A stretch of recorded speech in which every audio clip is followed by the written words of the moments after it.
கண்ணா பண்ணிங்க தான் கூட்டமா வரும், சிங்கம் சிங்களா தான் வரும். நம்ம தலைவரே என்ன சொல்லியிருக்காரு பாத்தீங்கல்ல.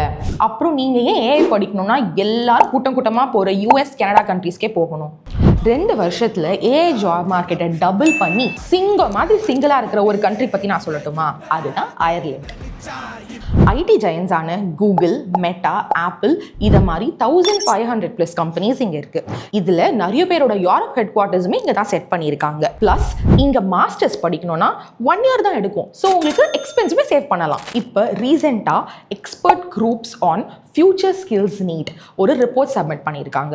அதில் அவங்க என்ன சொல்கிறாங்கன்னா 2023 to 2025 அயர்லாண்டோட ஏஐ ஜாப் மார்க்கெட் டபுள் ஆயிருக்கு. இதில் இவங்க ஐரிஷ் கவர்மெண்ட்டுக்கு என்ன சொல்லியிருக்காங்கன்னா ஏஐ ஒர்க் ஃபோர்ஸை இன்க்ரீஸ் பண்ணுறதோட பெனிஃபிட்டும் அதனால் இவங்களோட எக்கனாமி எந்த அளவுக்கு க்ரோத் ஆகணும் இதில் எக்ஸ்பிளைன் பண்ணியிருக்காங்க. இப்போ சொல்லுங்கள், நீங்கள் கூட்டத்தோட கூட்டமாக போகிறீங்களா இல்லை சிங்கம் மாதிரி சிங்கிளாக ஷைன் ஆகிற அயர்லாண்டில் போய் படிக்க போகிறீங்களா? அயர்லாண்டில் இருக்கிற ஏஐ கோர்சஸ் பற்றி தெரிஞ்சுக்கிட்டோன்னா ஸ்க்ரீனில் இருக்கிற நம்பர்ஸ்க்கு வாட்ஸ்அப் பண்ணுங்கள்.